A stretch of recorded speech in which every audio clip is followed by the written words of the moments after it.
देखिए इसमें topic number 4 अभी यूनिट 1 चल रहा है। अभी भी पेज नंबर कौन सा चल रहा है आप देख सकते हो, 45 है। Topic number 4 nature of demand and demand analysis, exact relevant standard का revision. Okay, what is demand, यानी ऑर्डिनरी लैंग्वेज के अंदर हम डिमांड किसको बोलते हैं? डिजायर, यानी किसी चीज की ख्वाहिश होना, उसको अपने बोलते हैं demand. But in terminology of economics, terminology यानी कंसेप्ट, ख्याल, व्याख्या of economics, demand means not only desire but something more than desire। Underline करो उसको। अब डिमांड के अंदर 3 कंडीशन आपको सेटिस्फाई करनी है। सबसे पहले डिजायर होनी चाहिए, दूसरा एबिलिटी टू पे, यानी तुम्हारे पास खरीदने की ताकत यानी परचेजिंग पावर होना चाहिए। साइड पे लिखना हो तो लिख सकते हो, परचेजिंग पावर। और तीसरा विलिंगनेस टू पे, इसका मतलब आपके पास पैसे भी है, आपको वो चीज खरीदनी भी है, लेकिन वो पैसे खर्च करने की तैयारी होनी चाहिए। बराबर नहीं, पैसे उस चीज के ऊपर खर्च करने की तैयारी भी होनी चाहिए। इसमें से अगर कोई भी एक कंडीशन सेटिस्फाइड नहीं है तो there is not demand. For example, एक पुअर पर्सन है, उसको कार चाहिए लेकिन उसके पास एबिलिटी नहीं है, तो यहाँ डिमांड नहीं होती। इसी तरह से रिच पर्सन, उसके पास एबिलिटी है लेकिन उसके पास डिजायर नहीं है, तो यहाँ पे भी डिमांड नहीं हो सकती। देयरफॉर डिमांड का मतलब होता है desire plus ability plus willingness, 3 चीजें। पहले क्या लिखा है? डिजायर, दूसरा आएगा एबिलिटी मतलब परचेजिंग पावर, और तीसरा विलिंगनेस मतलब उसको खर्च करने की उसकी तैयारी, पैसे खर्च करने की तैयारी। तो यहाँ देखो पीछे वही चीज को बताया गया है। Now the term demand can be defined as under. अब यहाँ पे डिमांड का मतलब जैसे बताया आगे वैसे ही, desire to buy a commodity. सबसे पहली तो कंडीशन क्या है? डिजायर होनी चाहिए to buy a commodity which is backed by, backed by यानी supported by sufficient purchasing power. तुम्हारे पास खरीदने की ताकत होनी चाहिए, और विलिंगनेस टू स्पेंड, खर्च करने के लिए फिर इच्छा भी होनी चाहिए कि मैं खर्च करूं पैसे। अब demand for a commodity is defined as the quantity of that commodity. Quantity यानी कितने नंबर्स के अंदर आपको वो चीज चाहिए, which is demanded at a certain price. यानी इसमें 2 चीजें और ऐड कर दें, एक सर्टेन प्राइस अंडरलाइन करें, और पर्टिकुलर पॉइंट ऑफ टाइम। तो देखो नीचे लिखा गया है कि demand is a relative concept. किसी चीज की डिमांड 50 रुपये में तुम करोगे लेकिन 55 रुपीज में नहीं करोगे, राइट। इसी तरह से किसी चीज की डिमांड आज तुम करोगे लेकिन 2 दिन बाद नहीं करोगे, तो टाइम के साथ भी कनेक्टेड है, और जो प्राइस है उसके साथ भी कनेक्टेड है। प्राइस चेंज होगी तो डिमांड भी बदल जाती है। कंडीशन या तो टाइम पीरियड चेंज होगा तो भी डिमांड चेंज हो जाती है। तो इसके बिना डिमांड का स्टेटमेंट इनकम्प्लीट है, ये एमसीक्यू आ सकता है। तो डिमांड में अब 5 चीजें हो गई। पहले डिजायर, दूसरा परचेसिंग पावर यानी एबिलिटी, तीसरा विलिंगनेस, चौथा प्राइस, और पांचवा टाइम पीरियड। बराबर, 5 चीजों को साथ में मिला दो तो क्या बनता है? डिमांड बनती है। इसमें से अगर कोई भी एक चीज मिसिंग हो तो ये डेफिनेशन इनकम्प्लीट हो जाती है। अब देखिए आगे लिखा है, for example demand for rice is 100 kilogram. तो demand for rice at price ₹5 per kilogram is 100 kilogram per day. अब पर डे भी लिखा ने, यानी टाइम भी आ गया, 5 रुपये भी आ गया। बराबर, तो द फर्स्ट स्टेटमेंट इनकम्प्लीट है ऊपर वाला, लेकिन सेकंड स्टेटमेंट ज्यादा मीनिंगफुल है क्योंकि उसके अंदर प्राइस भी है और टाइम भी लिखा है। अब लॉ ऑफ डिमांड बोला नहीं मैंने कि ये पूरा सब्जेक्ट है ना। पहला यूनिट बहुत बहुत बहुत सिंपल है पर बहुत लेंदी है। तो दूसरा यूनिट जो है ना वो छोटा है लेकिन डिफिकल्ट है।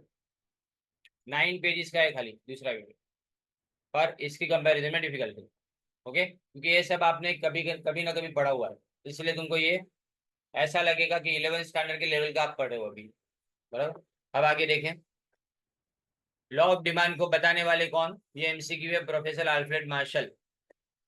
साइड पे लिख देना है।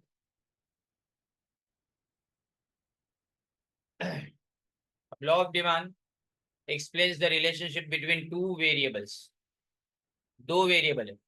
वेरिएबल का मतलब जो बदलेंगे वो वेरिएबल है, जिसको बदलना है वो वेरिएबल है।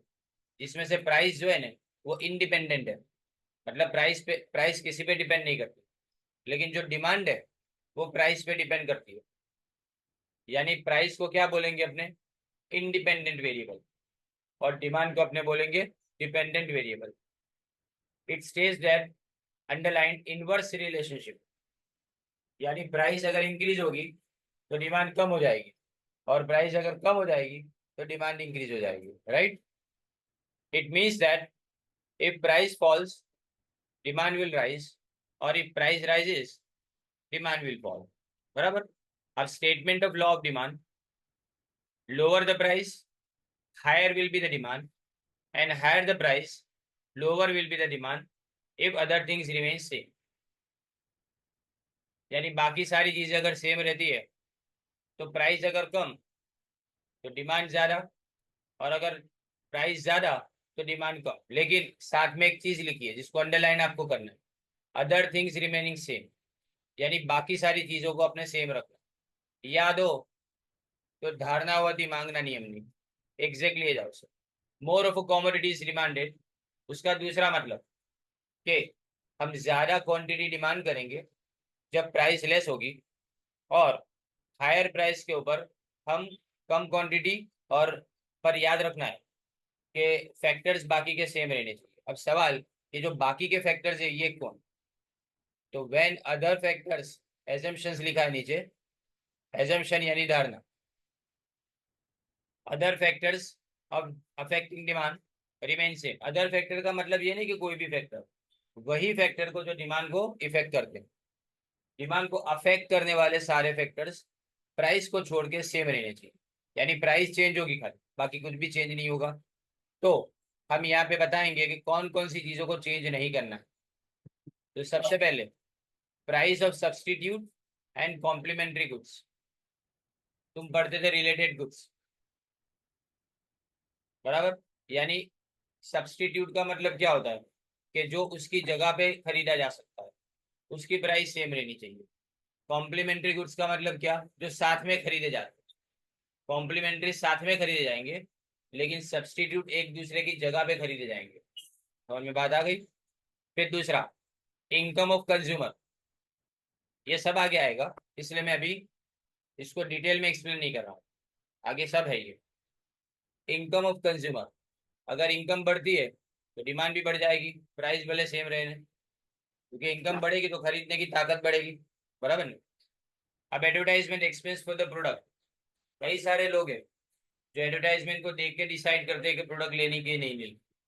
तो मतलब अगर एडवर्टाइजमेंट ज्यादा करेंगे तो वो चीज की डिमांड बढ़ती जाएगी, प्राइस सेम रहे तो भी। Okay. Size and composition of population, अगर पॉपुलेशन बढ़ेगी तो भी डिमांड बढ़ेगी। Taste, habits, fashion, preferences of the consumer. Taste, habit, fashion, preference सब सेम रहना चाहिए। अगर टेस्ट बदल गया तो कम कीमत पे भी वो चीज नहीं खरीदोगे तो। बराबर नहीं? इसी तरह से हैबिट बदल गई तो भी सेम, फैशन बदल गई, और प्रेफरेंस तुम्हारी पसंद नापसंद जो है वो बदल गई तो।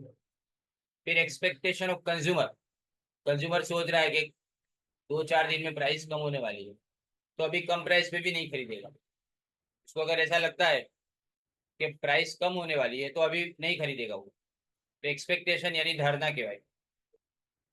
फिर availability of consumer credit facility, अगर उधार आसानी से मिल जाता हो, यानी मतलब आपको लोन आसानी से मिल जाती हो और इंस्टॉलमेंट में आपको पे करना है, तो फिर आप कोई भी चीज की डिमांड ज्यादा कीमत के ऊपर भी कर लोगे। क्या लगता है कि ये जितनी भी महंगी कार्स है वो सारी कार्स की कभी डिमांड हो सकती थी इंडिया जैसी डेवलपिंग कंट्री के अंदर? इतनी ज्यादा डिमांड नहीं हो सकती थी, क्योंकि बहुत कम लोग ऐसे हैं कि जो एक साथ में पेमेंट करके इसको अफोर्ड कर पाते हैं। पर फिर भी उनको, जिन लोगों को ऐसा लगता है ना कि मुझे यार कोई नहीं, 15,000 का इंस्टॉलमेंट जाएगा ना, 60-70 हज़ार रुपए की हर महीने की इनकम हो, तो 15,000 का इंस्टॉलमेंट उसको कुछ लगता नहीं है। पर वो इंस्टॉलमेंट है इसलिए वो खरीदता है, लेकिन साथ में पैसे देने के आएंगे तो वो 20 लाख की गाड़ी नहीं खरीदेगा। समझे? वेदर एंड क्लाइमेटिक कंडीशंस, मौसम बदलेगा तो भी ये चेंज हो जाता है। फिर distribution of income. Distribution of income अगर इक्वल हुआ तो हर चीज की डिमांड होगी, लेकिन याद रखो कोई भी कंट्री के लिए डिस्ट्रीब्यूशन अनइक्वल हो ने तो ज्यादा अच्छा माना जाता है। प्रोड्यूसर के लिए, कंज्यूमर के लिए तो खराब है, क्योंकि प्रोड्यूसर के लिए क्या, कि अगर अनइक्वल डिस्ट्रीब्यूशन होने तो रोटी भी मांगेंगे और पिज्जा भी मांगेंगे, क्योंकि पिज्जा खाने वाला क्लास अलग है, वो भी है इंडिया में, और रोटी खाने वाला क्लास भी है, वो भी इंडिया में। दोनों तरह की चीज की डिमांड होगी। फिर द क्वालिटी ऑफ प्रोडक्ट, अगर क्वालिटी अच्छी हो तो ज्यादा प्राइस देने के लिए भी लोग रेडी हो जाते हैं। अब explanation of law of demand, demand schedule पूछेंगे ये एमसीक्यू। एरिथमेटिकली जो दूसरी लाइन में वर्ड लिखा है ना, उसको अंडरलाइन करो, वो एमसीक्यू का। यानी अगर प्राइस और क्वांटिटी रिलेशनशिप को एरिथमेटिकली यानी नंबर्स में प्रेजेंट करेंगे तो उसको क्या बोलेंगे? डिमांड शेड्यूल बोलेंगे। Demand schedule is a tabular representation, यानी एक टेबल में इसको रखा जाता है, of various quantities demanded for a commodity at different prices. When price quantity relationship is explained arithmetically, it is called as demand schedule. Demand schedule is as under, देखो lower और higher, price नीचे है higher, और ऊपर जो price लिखी है ना वो लोअर है, यानी हम लोअर से हायर प्राइस की तरफ जा रहे हैं। यानी 1, 2, 3, 4, 5 ये प्राइसेस है, उसके सामने आप देख रहे हो कि जो क्वांटिटी डिमांडेड है,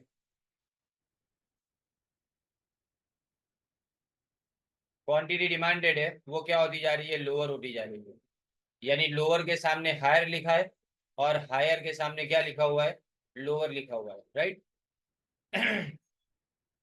अब ये भी एक्सप्लेन किया हुआ है।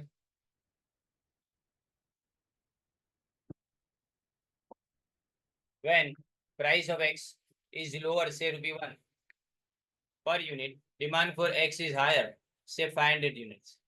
When price of x rises from ₹1 per unit to rupees 2 per unit, demand for x falls from 500 units to 400 units. There is inverse relationship between price and demand.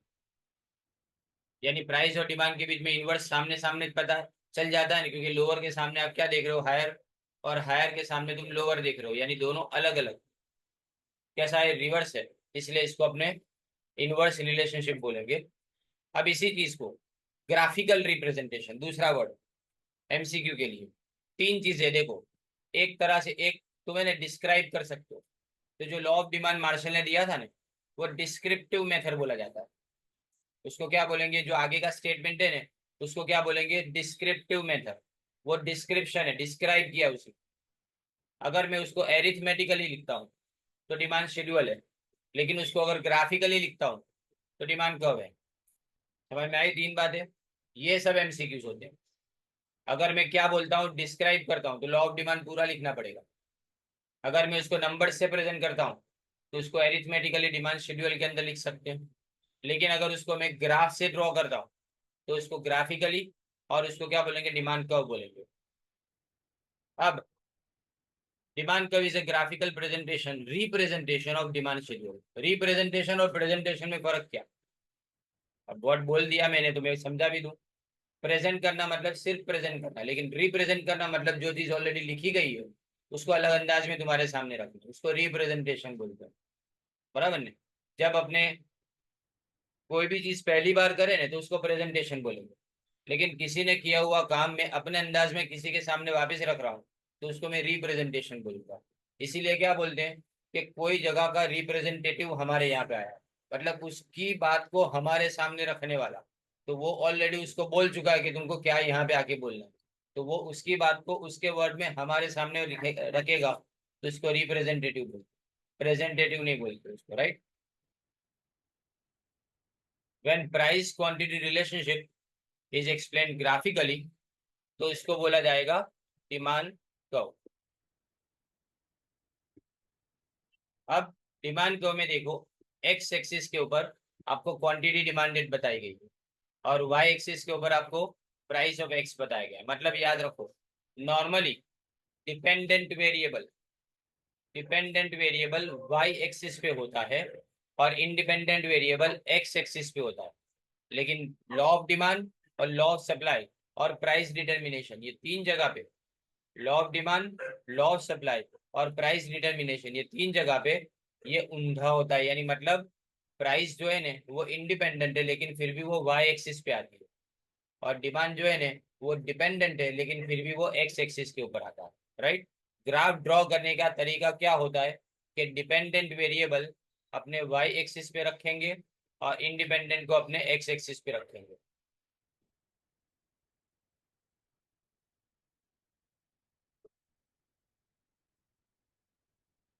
Quantity demanded is measured on O X axis और price को Y axis के ऊपर।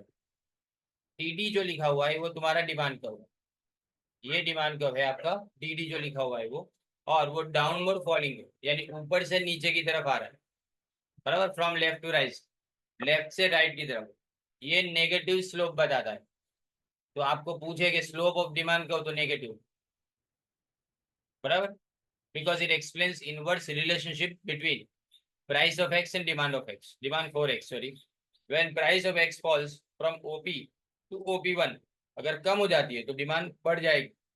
Demand कहाँ से कहाँ जाएगी, demand OQ से OQ1, उसी तरह से ऊंधा देखो, इसको क्या बोलेंगे, एक्सटेंशन ऑफ डिमांड।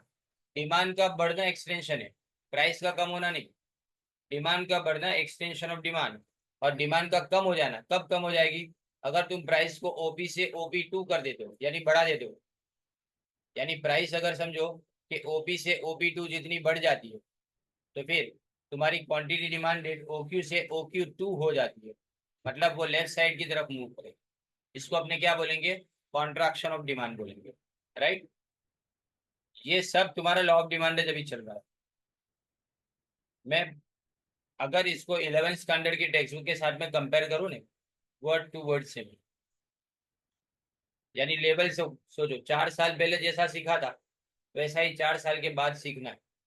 हाँ आगे है, इलास्टिसिटी थोड़ा लेंदी है, कंसेप्ट वही है पर थोड़ा लेंदी है वो। अब डिमांड फंक्शन, अब तीसरा चौथा रिलेशनशिप, पहला डिस्क्राइब करो, दूसरा क्या लिखा, एरिथमेटिक, तीसरा ग्राफिकल, और चौथा और लास्ट आता है अल्जेब्रिक। अल्जेब्रिक यानी आंकड़ा शास्त्र रीते, अंक गणित के अल्जेब्रिक। अल्जेब्रिक रिप्रेजेंटेशन, उसको क्या बोलेंगे, फंक्शनल रिलेशनशिप। फंक्शनल मतलब कुछ चेंज होने से कोई चीज चेंज होती है, उसको फंक्शनल बोलेंगे, between price and demand. When price quantity relationship is explained algebraically, it is called as demand function. dd function is expressed as under, अब देखो D D X is equal to F P X. अब F P X लिखा हुआ है, यानी F यानी function, किसका function है, डिमांड यानी प्राइस, जिसके कारण चेंज होता है ना वो इज इक्वल टू के राइट साइड पे आएगा, जो चेंज होता है ना वो इज इक्वल टू के लेफ्ट साइड पे आएगा। जिसके कारण चेंज होता है यानी कॉज, कारण, वो कहाँ पे आएगा, राइट साइड पे, और जो चेंज होता है वो लेफ्ट यानी इफेक्ट लेफ्ट साइड पे आएगा। तो यहाँ पे टी डी एक्स का मतलब डिमांड, एफ का मतलब फंक्शनल रिलेशनशिप और पी एक्स का मतलब price of x. It states that demand for x commodity is a function of price of x commodity. It means that demand for x commodity depends upon price of x commodity. Here, demand is dependent variable और price जो है वो independent variable है।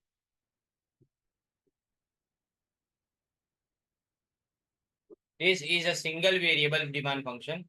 It assumes that other factors affecting demand remain same. यानी बाकी सारे factor same रहते हैं। बाकी सारे फैक्टर यानी कौन से, जो आगे अपने ऊपर लिस्ट में देखे ना वो, when demand function includes these other factors also, तो उसको मल्टी वेरिएबल डिमांड फंक्शन बोला जाता है। सारे फैक्टर्स को एक साथ में इंक्लूड कर दिया जाए तो यानी उसके बाद में एफ के बाद पीएक्स भी आएगा, demand price of other commodities भी आएगा, फ्यूचर एक्सपेक्टेशन भी आएगा, पॉपुलेशन भी आएगा, ये सारे फैक्टर्स आ जाएंगे। अब features of law of demand, following are the features of law of demand. सबसे पहले तो इनवर्स रिलेशनशिप है, inverse relationship between price and demand, मतलब price fall demand will rise, और price rise demand will fall. इसको मैं ज्यादा detail में नहीं जाऊंगा, जहां जरूरत है वहीं पे अपने देखेंगे, क्योंकि बहुत ऊपर जो किया है ना वही वापस रिपीट हो रहा है। अब अदर फैक्टर्स रिमेनिंग सेम, कौन कौन से factors? Advertisement expense, quality, income, जो आगे अपने एजम्पशन में लिखा था वो सारी चीजें सेम रहेगी। ओके, उसके बाद में most important, demand is passive factor, side पे एमसीक्यू लिख दो। Law of demand explains a relationship between two variables, namely price and demand. It states that demand depends upon price. So demand dependent है, मतलब demand तब तक change नहीं होगी जब तक प्राइस चेंज नहीं होगी। मतलब डिमांड को चेंज करने के लिए प्राइस को चेंज करना पड़ेगा। तो एक्टिव कौन है? प्राइस। उसके कारण चेंज कौन होता है? डिमांड। तो डिमांड को हम क्या बोलेंगे? पैसिव फैक्टर बोलेंगे, किसी के कारण बदलने वाला। जो भी डिपेंडेंट फैक्टर होता है ना, वो हमेशा पैसिव फैक्टर होता है।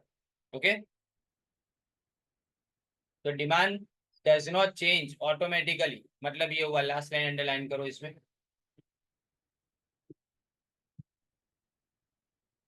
अब टू रीजंस और टू इफेक्ट, दो अलग अलग कारण से प्राइस के कम होने से डिमांड बढ़ती है। जब प्राइस कम होती है तो पहली इफेक्ट आती है सब्सटीट्यूशन। सब्सटीट्यूशन इफेक्ट का मतलब कि मैं जिस चीज को खरीद रहा हूँ उसके जैसी अगर मार्केट में कोई दूसरी चीज मिलती हो, मैं अगर देख रहा हूं कि एक चीज की प्राइस कम हो रही है, तो वो सारे कस्टमर्स जो दूसरी चीज के कस्टमर थे लेकिन उसकी प्राइस में कोई चेंज नहीं आया, और ये एक प्रोडक्ट की प्राइस बदल गई यानी कम हो गई, तो सारे कस्टमर्स यहाँ पे आ जाएंगे, तो डिमांड बढ़ जाएगी। यानी याद ये रखना है सब्स्टिट्यूशन इफेक्ट में, कि जब भी प्राइस कम हो जाती है तो सब्स्टिट्यूट की कंपैरिजन में गिवन कमोडिटी सस्ती लगती है, इसलिए कंज्यूमर उसको ज्यादा कंज्यूम करेगा। ये सब्स्टिट्यूशन इफेक्ट हो गया, राइट। देखो, कंज्यूमर हैव टेंडेंसी, दूसरी line, consumer have tendency to buy more units of cheap commodity, underline करो।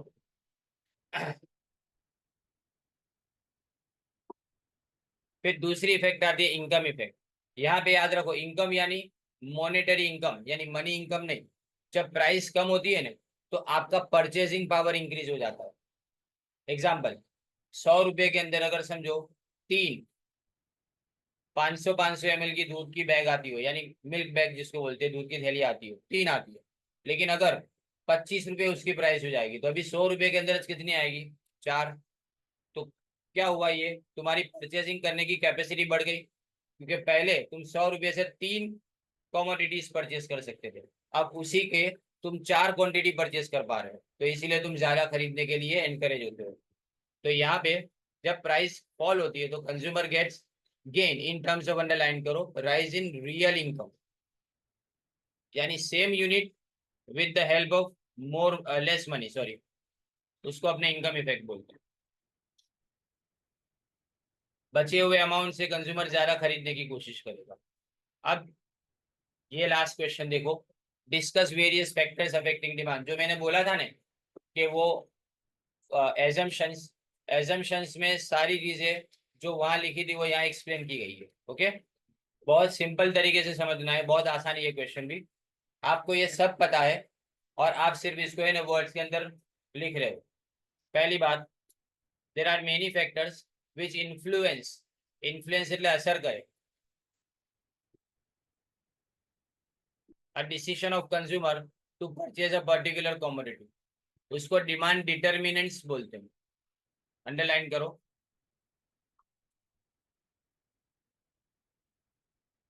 सबसे पहले प्राइस, एकदम आसान, प्राइस इंक्रीज होगी तो डिमांड कम हो जाएगी, और प्राइस कम हो जाएगी तो डिमांड इंक्रीज हो जाएगी।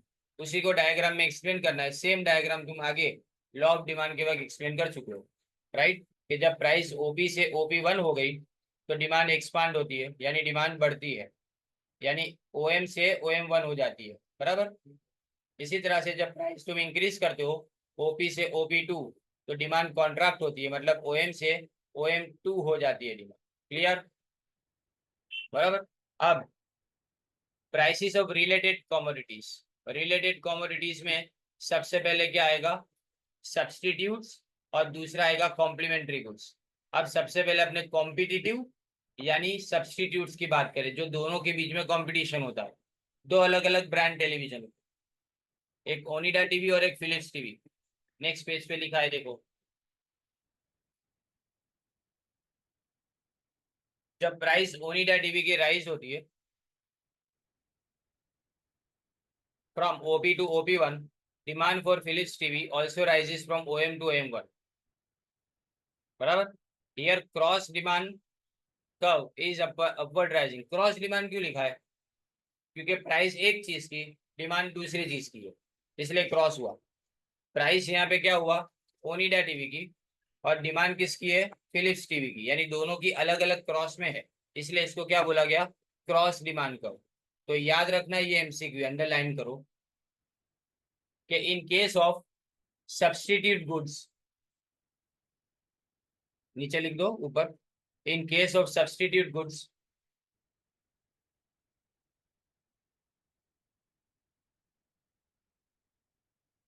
Cross demand curve is upward rising,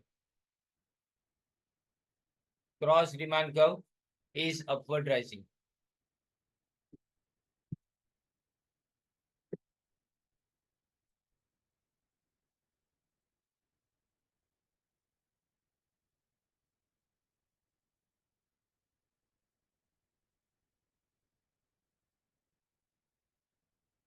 और साथ में ये भी, उसके नीचे वाले में भी देखो, in case of complementary goods,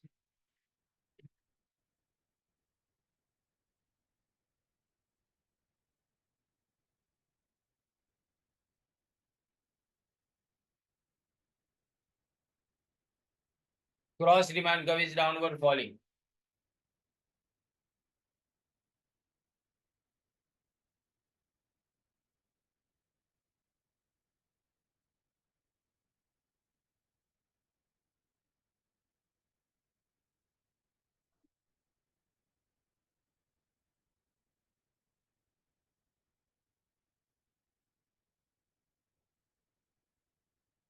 चलो आगे देखते हैं अभी। अब कॉम्प्लीमेंट्री गुड्स है, demand for a particular product rises when price of its complementary product falls. ये कैसे हुआ, अगर आप समझो, यहाँ पे टीवी और यहाँ लिखा है सेट टॉप बॉक्स, टीवी और सेट टॉप बॉक्स। अगर सेट टॉप बॉक्स की प्राइस बढ़ जाएगी तो टीवी की डिमांड कम हो जाएगी, क्योंकि अगर टीवी देखना महंगा हो जाएगा तो टीवी खरीदेगा कौन, बराबर नहीं। तो अगर ये सारी सर्विसेज अगर महंगी होती जाती है तो डिमांड दूसरी कॉमोडिटी जो उसके साथ कनेक्टेड है, उसकी कॉमोडिटी की डिमांड, पेट्रोल की प्राइस बढ़ेगी तो व्हीकल की डिमांड कम हो जाएगी, क्योंकि पेट्रोल व्हीकल दोनों साथ में खरीदे जाने वाली कॉमोडिटी। तो यहाँ पे क्रॉस जो डिमांड कर्व है उसको क्या बोलेंगे अपने, डाउनवर्ड फॉलिंग बोलेंगे, बराबर नहीं। ये लिखा हुआ है देखो, और ये डायग्राम भी आपको वैसे ही एक्सप्लेन करना है। अब आता है इनकम ऑफ कंज्यूमर, बहुत आसान है ये भी, पर इसमें तीन तरह की अलग अलग कॉमोडिटीज है, जो बोलूँ उसको ध्यान से देखना। अगर सुपीरियर कॉमोडिटी है, ध्यान देना, सुपीरियर यानी अच्छी क्वालिटी की चीज है, बराबर। तो उस वक्त क्या होता है, जब प्राइस, अरे सॉरी, इनकम बढ़ती है ना, तो तुम उसको ज्यादा खरीदोगे, उसको ज्यादा खरीदा जाएगा, यानी सुपीरियर कॉमोडिटीज को ज्यादा खरीदा जाएगा। नीचे डायग्राम के नीचे देखो लिखा गया है, income demand curve is upward rising. ये कब, सुपीरियर कॉमोडिटीज के अंदर, बराबर। तो पहले ऊपर सुपीरियर कॉमोडिटी को अंडरलाइन करो, उसी पैराग्राफ में ऊपर सुपीरियर कॉमोडिटी लिखा है, और नीचे income demand curve is upward rising, ये लिखना है। ऐसे ही एग्जैक्टली न्यूट्रल कॉमोडिटीज है, न्यूट्रल कॉमोडिटी मतलब कोई ज्यादा फर्क ना पड़े वैसा, और बहुत सस्ती कॉमोडिटी, जैसे सॉल्ट है, मैच बॉक्स है, पिन है, ये सब। उन सबका वर्टिकल स्ट्रेट लाइन मतलब कोई चेंज नहीं आएगा। क्या होगा? वर्टिकल स्ट्रेट लाइन मतलब कोई चेंज नहीं आएगा। और अगर इंफीरियर कमोडिटी है, इंफीरियर यानी जैसे थोड़े सड़े हुए टमाटर है जो गरीब लोग खरीदते हैं, बराबर, ये सब कमोडिटीज के अंदर अगर तुम्हारी इनकम बढ़ेगी तो तुम उसकी डिमांड बंद कर दोगे, कम कर दोगे या तो बंद कर दोगे, तो इसलिए उसका डिमांड कर्व कैसा आएगा? Income demand curve is downward falling. तो 3 MCQ यहाँ बनते हैं। एक तो अगर सुपीरियर कमोडिटी हुई तो अपवर्ड राइजिंग, न्यूट्रल कमोडिटी हुई तो वर्टिकल स्ट्रेट लाइन, और अगर इंफीरियर कमोडिटी हुई तो डाउनवर्ड फॉलिंग। अब नेक्स्ट आता है इसके बाद में advertisement expenditure. In practice every firm wants to maximize sales revenue. For this, firm makes promotional expenses in the form of advertising, gifts to consumers, and so on. The promotional expenditure is helpful to change the attitude of consumer in favor of a firm's product. Moreover, the firm's product can become more popular among consumer. याद रखो, जब भी advertisement का खर्चा बढ़ेगा तो demand बढ़ेगी। तो एडवर्टाइजमेंट एक्सपेंडिचर के साथ डायरेक्ट रिलेशनशिप है। साइड पे लिख दो खाली direct relationship.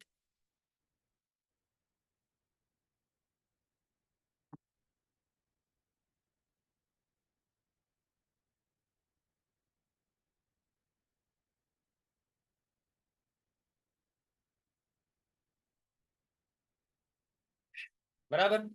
This helps in making existing consumers ready to buy more units. Advertisement से अभी के कस्टमर ज्यादा क्वांटिटी खरीदना स्टार्ट करेंगे और कुछ नए कस्टमर भी मार्केट के अंदर हमारी प्रोडक्ट को खरीदने के लिए आएंगे। जो राइवल फर्म्स, राइवल यानी कंपटीशन में जो है ना, वो यानी स्पर्धक,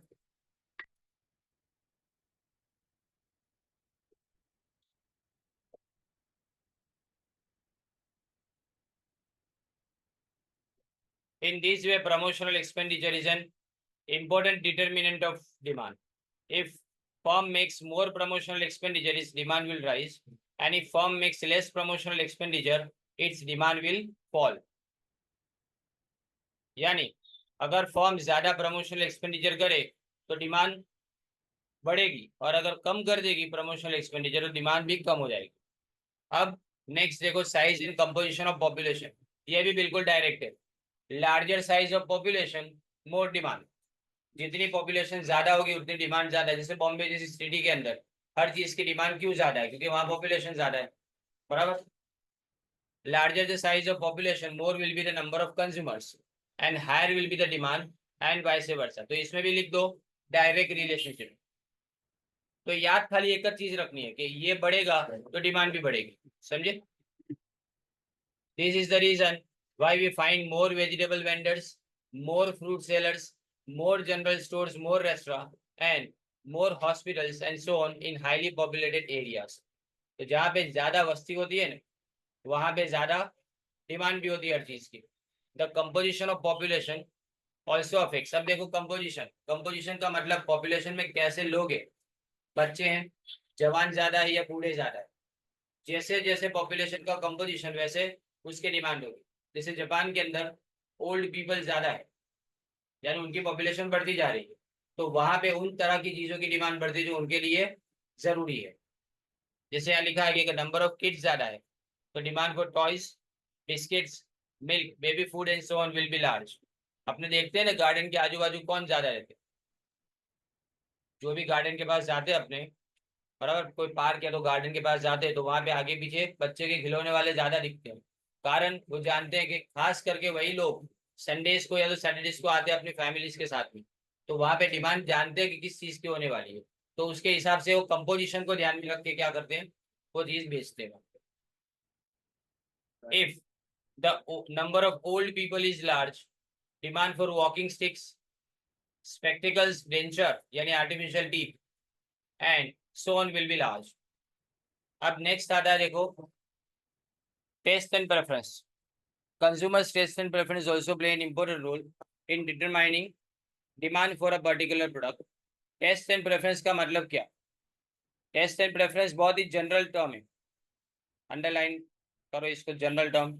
उसमें बहुत सारी चीजें इंक्लूड होती है, जैसे कि सोशल कस्टम, रिवाज, religious values attach to the commodity, ये चीज तो होनी ही चाहिए घर के अंदर, बराबर नहीं। उसके बाद में हैबिट ऑफ पीपल, लोगों की आदतें, चाय पीने की आदत इंडिया में कॉमन, बराबर नहीं। Fashion prevailing in the market, क्या हो रहा है, चाय की डिमांड कम नहीं, कब छोटे हो रहे हैं, कब छोटे होते जा रहे हैं। चाय चाय की डिमांड तो सेम है, पर वो 10 रुपए के 10 रुपए बोलेंगे, पर कब कैसे होते जा रहे हैं, छोटे होते जा रहे हैं, ऐसा सिंपल।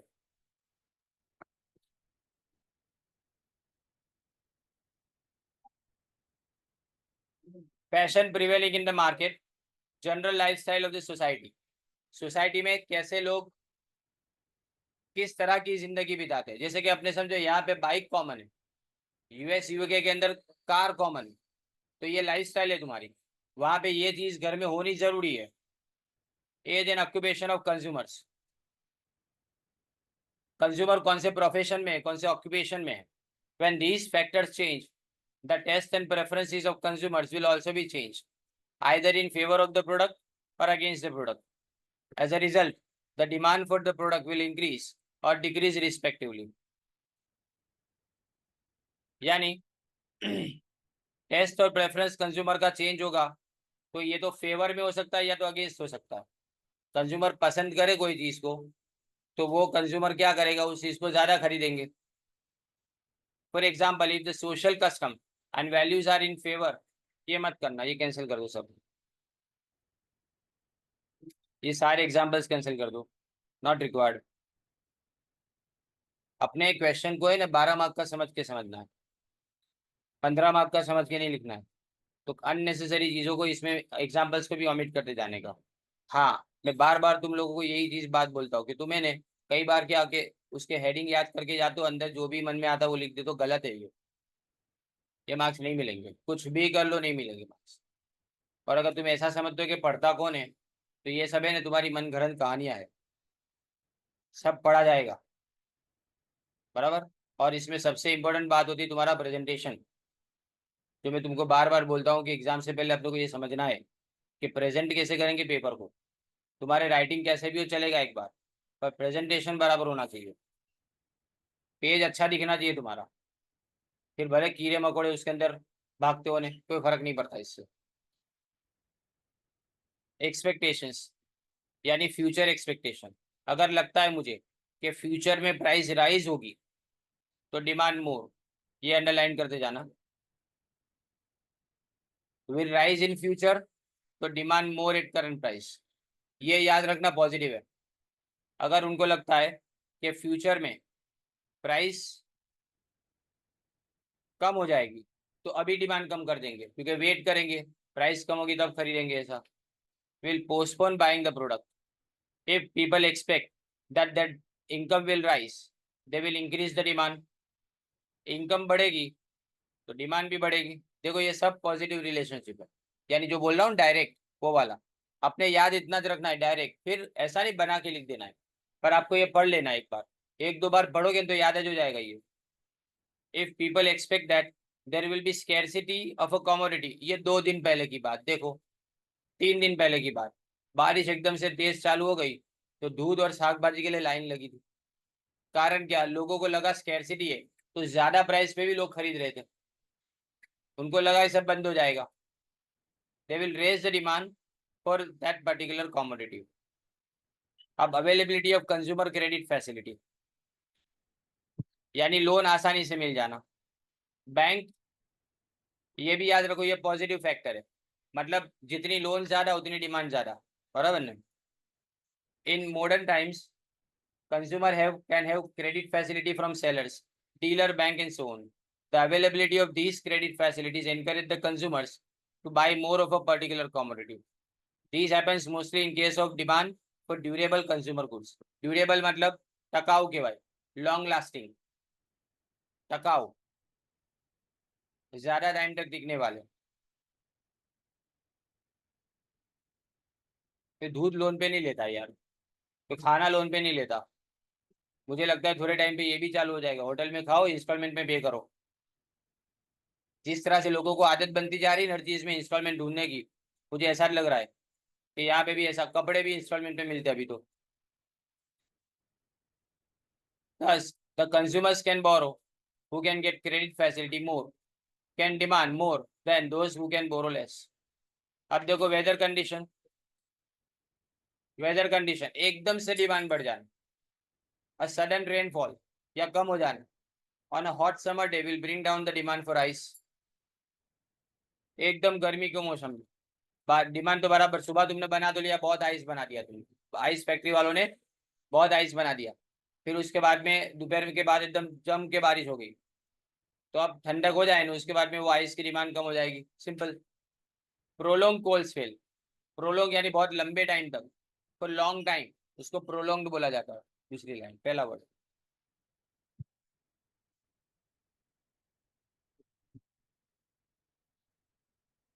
फॉर लॉन्ग टाइम, इससे फायरवुड की डिमांड बढ़ जाएगी, रूम हीटर्स की डिमांड बढ़ जाएगी। फिर distribution of income, if income is distributed equally, यानी इनकम का डिस्ट्रीब्यूशन समान हुआ है, तो all people will be in a position to make demand for goods. लेकिन अगर अनइक्वली डिस्ट्रीब्यूट हुआ है तो large number of poor people, उनके पास नेशनल इनकम का बहुत ही कम हिस्सा बचेगा। स्मॉल पोर्शन या प्रपोर्शन, प्रपोर्शन એટલે પ્રમાણ of national income, they may wish to continue consume different goods, but due to lack of sufficient purchasing power they will not be able to make demand for goods। मैं इससे थोड़ा disagree करता हूँ, क्योंकि मैं ऐसा मानता हूँ कि अगर अनइक्वल डिस्ट्रीब्यूशन है तो दो क्लास होंगे तुम्हारे सोसाइटी में, एक रिच क्लास होगा और एक पुअर क्लास होगा। ये अगर दोनों तरह के क्लास है तो हर तरह की कॉमोडिटी डिमांड में होगी। हाँ, पर ये बात है कि रिच बहुत ज्यादा होने चाहिए और पुअर भी बहुत ज्यादा होने चाहिए तो होगा, लेकिन अगर रिच मुट्ठी भर हो और पुअर पीपल बहुत ज्यादा हो तो फिर ये बात बराबर सही हो जाती है, ये जो यहाँ लिखा है वो। फिर quality of product, quality of product भी डिमांड को अफेक्ट करती है। When there is an improvement in the quality, तो लोग प्राइस नहीं देखते, तो इसकी डिमांड इंक्रीज होती है। ऑन द अदर एंड, जब लगता है कि डिटीरियोरेशन यानी खराब थो in quality of particular product, इस डिमांड विल फॉल, उसकी डिमांड कम हो जाएगी। राइट, तो 11 टोटल क्या हुआ तुम्हारे लिए, ये अलग अलग डिटर्मिनेंट्स हुए। इसी के ऊपर से अपने ने एक और चीज बाकी है, एक्सेप्शन, जिसको अपने कल करेंगे इलास्टिसिटीज ऑफ डिमांड के साथ में।